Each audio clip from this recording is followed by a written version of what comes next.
Let me start off by telling you a story. It's one of my favorite stories in the whole Bible. Gideon, the servant of God, took an army to go against the Midians. Most theologians and historians believe he was significantly outnumbered, as much as 3 men to 1. Even though Gideon's army was outnumbered, in the book of Judges chapter 7 verse 2, the Lord said to Gideon, "You have too many men. I cannot deliver Midian into their hands." So in the end, Gideon ended up taking 300 men with trumpets and torches which were inside jars with him, standing well within archery range of the Midian camp. The men then began to blow their trumpets so that the Midians can hear where they were, and they started smashing the jars with the lamps in them so that they could see where they are. And instead of taking a handful of archers and defeating the Gideons, the Midian army decided to turn and kill each other. But what is most interesting about this story is that God said, "I cannot deliver. I cannot deliver because you have something. Because you have something to hope in, something to lean on. Other than me, I cannot help you." The truth is, if Gideon took his 32,000 men and went against the Midians, in the natural, he would have been defeated anyway. If he simply didn't do anything, shut the city gates, and didn't march out, the Midians would have destroyed the city. Whatever he did, he was doomed. He really had no hope. But even so, he had 32,000 men, which was not nothing. 300 men, on the other hand, that is pretty close to nothing. Now, God can step in. Now, God can help him. This video is for those who have nothing, or close to nothing, for people who God can do miracles for those who he can manifest his awesome power for those his name can be glorified for. If that is you, then I have great news for you, friend. God has brought you to me to tell you that he is preparing to turn your nothing into something great. Let me start off by giving you an insight into the mind of God. God cannot sit idle and do nothing. He is always doing something good. While it may appear like nothing is happening, the Bible said that we should not think God is slow to act, and that we should be patient, for in due time we will see God's good work manifest in our lives. Unlike, say, moving an object with your hands, which are physical in nature, moving physical objects before your very eyes in real time, God is a spirit, and he moves spiritual laws like chess pieces in a chess game. And God does not live in a realm where time exists at all, but he is always doing something. And when the time comes, his work will manifest, though we don't see how. Jesus best describes this spiritual principle in Mark chapter 4 verse 26 through to 29. He also said, "This is what the kingdom of God is like.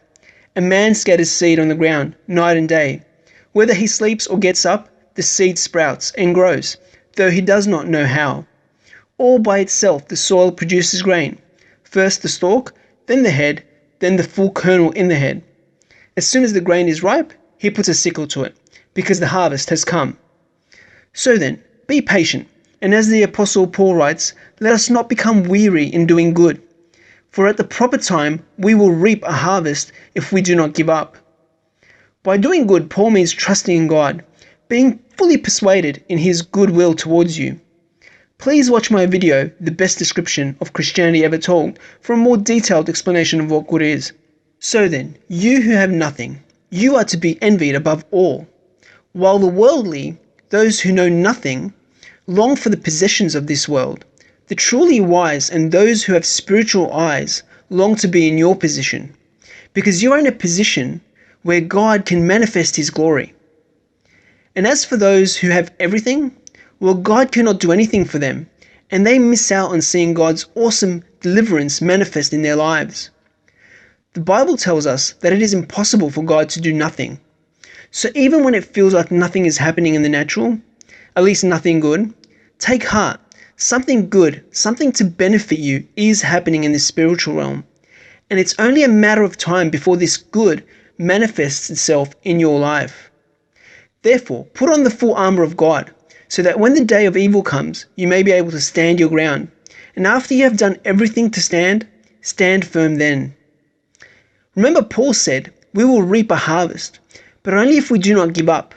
Wouldn't it be such a shame if you are just about to see the manifestation of God's glory in your life, if you are at the point of breaking through, that at that very moment you give up and don't receive anything?